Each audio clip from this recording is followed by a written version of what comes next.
Hello everyone, I hope कि आप सबकी सीयूटी की प्रिपरेशन बहुत ज्यादा बढ़िया चल रही होगी। और जैसे कि आप सभी को पता है कि डेट शीट आ चुकी है, बहुत कम दिन बचे हुए हैं बेटा। अब ये हाई टाइम है कि आपको अपने मॉक टेस्ट लगाने चालू कर देने चाहिए। तो बेटा बहुत सारे बच्चों के मन में डाउट है कि मैम कितने मॉक टेस्ट लगाने हैं, कब हमें मॉक टेस्ट लगाना चालू कर देना, मॉक टेस्ट लगाने से क्या क्या बेनिफिट्स है और ये कितने क्रूशियल है। बेटा मैं एक बात बता दूं आप लोगों को, अगर आप लोग केवल और केवल थ्योरी पे डिपेंड होके जा रहे हो और सोच रहे हो कि असली क्वेश्चन हम लोग फाइनल पेपर के अंदर लगाएंगे, तो 100% गारंटी है बेटा नहीं मार्क्स आने वाले हैं, नहीं सिलेक्शन होने वाला है। जब तक आप लोग वैसा पेपर ना सॉल्व करके देखो, वैसा जैसे एग्जाम फियर होता है ना, जैसे एग्जाम में माहौल होता है, वैसा आप लोगों को पहले से ही सारा का सारा एक्सपीरियंस करके जाना पड़ेगा, तभी आपके मार्क्स बेटा अच्छे जाने वाले हैं। तो सबसे पहला क्वेश्चन जो बच्चों के मन में आता है कि मैम हमें कब मॉक टेस्ट लगाना चाहिए, क्या हम आज से मॉक टेस्ट लगाना चालू कर दें, क्या मैम हमने अभी से प्रिपरेशन स्टार्ट करें तो अभी से हम लोग मॉक टेस्ट लगाएं, थ्योरी ना पढ़े, कैसे सब कुछ करना है। तो एक बात सुन लो कि बेटा मॉक टेस्ट आपको सिर्फ एक चैप्टर पढ़ के नहीं लगा देना है, क्योंकि मॉक टेस्ट मतलब होता है कि आप लोग मिक्स्ड क्वेश्चंस लगा रहे हो पूरे के पूरे सिलेबस के। तो जब तक आपने बेटा अपने सिलेबस का 60 to 70% में मान के चल रही हूँ, 60 to 70% अगर आप जब तक अपना सिलेबस का ना कवर कर लो, मॉक टेस्ट प्लीज मत लगाना। क्योंकि मानो आपने एक चैप्टर पढ़ा और आपने लगा लिया मॉक टेस्ट, तो बेटा आपका खुद ही सेल्फ स्टीम, खुद ही सेल्फ कॉन्फिडेंस लो हो जाएगा कि इतने कम मार्क्स आ रहे हैं मेरे 200 में से। तो प्लीज जब तक आप लोग अपना 60 to 70% तक सिलेबस नहीं पूरा कर लेते हो, यानी कि उसकी थ्योरी नहीं पूरा कर लेते हो, आप लोग प्लीज कंप्लीट मॉक टेस्ट मत लगाना। पहली प्रायोरिटी अपने क्या देना है आपको, अपना सारा का सारा सिलेबस को देना है, ठीक है। यानी कि मानो किसी भी सब्जेक्ट के अंदर मानो 15 चैप्टर है, तो लगभग आपको 10 से 11 चैप्टर उसके पढ़ लेने हैं, तब जाके आप लोग अपना मॉक टेस्ट शुरू कर सकते हो लगाना। उससे पहले मत लगाना। इतना कर सकते हो कि जो भी आप लोग चैप्टर रिवाइज कर रहे हो उसके 20 से 25 क्वेश्चन रोजाना लगा लो। सेकेंड बात कि मैम कितने मॉक टेस्ट लगाएं कि हमारा सीयूटी में अच्छा खासा स्कोर आ जाए, 180 आ जाए, 190 आ जाए, 200 में से 200 आ जाए। तो बेटा मैं बता रही हूँ, आपका सेकंड बिगेस्ट क्वेश्चन है कि मैम हमें सीयूटी की प्रिपरेशन, सीयूटी के एग्जाम से पहले कितने ज्यादा आपको मॉक टेस्ट लगाने हैं। तो यानी कि आप सभी को पता है आज 23 अप्रैल है, यानी कि अगर आप लोग 1-2 दिन बाद स्टार्ट भी करते हो अपना मॉक टेस्ट लगाना, मैं मान के चल रही हूँ कि आपने स्टार्ट करा 24 या 25 से मॉक टेस्ट लगाना, ठीक है। 24 to 25 से बेटा आप लोग स्टार्ट कर रहे हो अपना मॉक टेस्ट को लगाना, ठीक है। तो यानी कि मैं अगर आपके अप्रैल की बात करती हूँ तो कितने दिन बचे, 25 से लगाना स्टार्ट करो, 26, 27, 28, 29, 30, यानी कि बेटा आपके पास बचे 6 डेज। तो आप लोग बेटा मेरा कहना मान लो कि आप लोग रोजाना रोजाना बेटा आपको एक मॉक टेस्ट लगाना पड़ेगा, 1 मॉक टेस्ट, ठीक है। कब से लगाओगे बेटा, आप लोग 25 तारीख से स्टार्ट कर देना, 30 तारीख तक बेटा आप लोग कंप्लीट 6 मॉक टेस्ट लगा लोगे। और मैं मान के चल रही हूँ कि आपको एक मॉक टेस्ट लगाने में 4 घंटे लग रहे हैं, 3 घंटे डोमेन के, 1 घंटा लैंग्वेज की, ठीक है।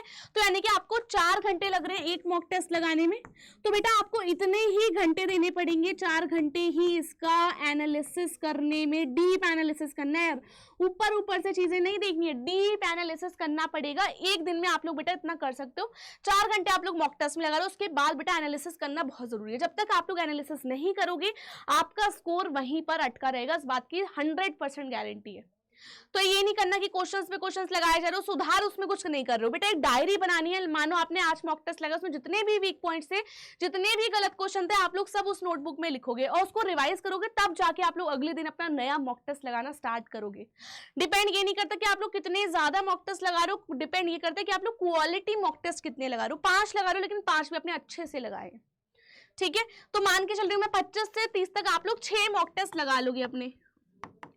फिर बेटा अगर आप लोग 1 मई से बात करोगे तो प्लीज आपको ये वाली फ्रीक्वेंसी थोड़ी बढ़ानी पड़ेगी, जब तक आपके वीक पॉइंट्स भी कम हो जाएंगे, आपकी स्पीड भी मेंटेन हो जाएगी। तो आप लोग बेटा दिन के 2 मॉक टेस्ट लगाने लग जाओगे, यानी कि आप लोग 14 तारीख तक मॉक टेस्ट लगाओगे, 13 या 14 तारीख तक, तो 13-14 मॉक टेस्ट हो गए, 16 ही हो गए, यानी कि लगभग से लगभग बेटा आप लोगों को 20 से 22 mock test, complete mock test with domain with language लगा लेने हैं, जब तक आपका सीयूटी का पेपर नहीं होता। इतने बेटा इनफ होंगे, मोर देन सफिशिएंट होंगे। लेकिन शर्त यह है बेटा उनका एनालिसिस होना चाहिए। जो क्वेश्चन एक बार गलत हुआ, गारंटी लेके पढ़ना कि वो दोबारा मॉक टेस्ट में गलत नहीं होना चाहिए, किसी भी हालत में उस कंसेप्ट से दोबारा क्वेश्चन नहीं गलत होना चाहिए। बेटा देखो बेनिफिट्स बहुत सारे हैं मॉक टेस्ट के। पहली बात तो यार आप लोगों की स्पीड मेंटेन करनी आ जाएगी, क्योंकि अगर आप लोगों को 3 घंटे दूं और 45 क्वेश्चन करने के लिए दूं या 40 क्वेश्चन करने के लिए दूं तो आप इजीली कर लोगे। सारा का सारा गेम बेटा स्पीड का है। मैथ्स के लिए आपको टाइम लगेगा, फिजिक्स के लिए आपको टाइम लगेगा, तो प्लीज आपको अपनी स्पीड, कैलकुलेशन स्पीड और जितने भी शॉर्टकट ट्रिक्स है वो आपको अपनानी पड़ेगी। सेकंड बेटा, आप लोगों को पता है कि एक गलत क्वेश्चन आपको -1 नंबर देके जा रहा है, और नहीं आने का तो -5 हो गया। यानी कि अगर आप लोग एक क्वेश्चन नहीं आता और उसमें भी आप लोग गलत अटेम्प्ट कराए तो आपको टोटल एक क्वेश्चन बेटा -6 नंबर देकर जाएगा, और -6 नंबर में देख लेना आपकी रैंक कितनी पीछे हो जाएगी। पॉइंट नंबर से बेटा रैंक डिसाइड हो रही है। एग्जाम का बेटा जो फियर होता है कि 4 मॉक टेस्ट कैसे देंगे, 4 कैसे हम लोग उसमें देंगे, कैसे हम लोग टाइम मैनेजमेंट करेंगे, वो सारा बेटा आपको पहले से ही देखकर जानना पड़ेगा। आपको पता है यार 50 क्वेश्चन आने हैं जिसमें से केवल आपको 40 करने हैं, तो आपको पता चलेगा कि आप लोग कौन से क्वेश्चन पे अपना टाइम वेस्ट ना करें, अपनी ईगो पे नहीं लेके जाना है क्वेश्चन को। पता चल जाएगा कि हाँ मैम ये वाला छोड़ना है, क्योंकि आप लोगों ने पहले भी प्रैक्टिस कर रखी है। नेक्स्ट बेटा, आपको पूरा का पूरा मैनेजमेंट करना आ जाएगा। अगर आप लोगों के पास खुद से अच्छा खासा कंटेंट है, अच्छे खासे क्वेश्चन हैं, तो आप लोग खुद से भी कर सकते हो। बट यार मेरी राय मानो, मेरे को नहीं लगता कि अड्डा से अच्छे बेटा आपको कोई सैंपल पेपर बना के दे सकता है, क्योंकि अच्छा खासा बेटा अड्डा के पास एक्सपीरियंस है।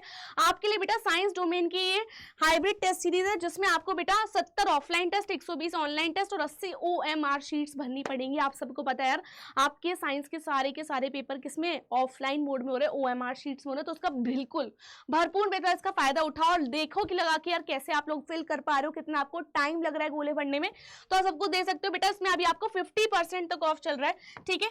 ST 50 लगाना है बेटा, 50% तक ऑफ चल रहा है। अभी तक इस पे केवल 20 या 17% था बेटा, अभी तक का मैक्सिमम डिस्काउंट चल रहा है 50%।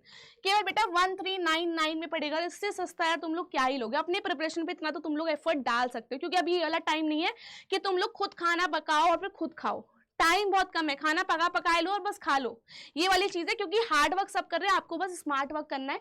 सेकंड बेटा, एक जो चीज थी कि अगर आप लोगों को बेटा हमसे पढ़ना है, यानी कि टीचर्स के साथ विद प्रॉपर बैच पढ़ना है, जिसमें टीचर आपको खुद सारे के सारे क्वेश्चंस करवाएगा और आपको साथ के साथ आपके डाउट्स भी क्लियर होते चलेंगे, तो आप लोग बेटा हमारे एम प्रैक्टिस प्लस बैच के अंदर एनरोलमेंट कर सकते हो। उसमें आपको जुनून की सारी रिकॉर्डिंग्स मिल जाएंगी और हम आपको प्रैक्टिस भी करवाने वाले हैं। बेटा आपको उसमें कोड लगाना है ST20, इसमें बेटा आपको 17% डिस्काउंट चल जाएगा।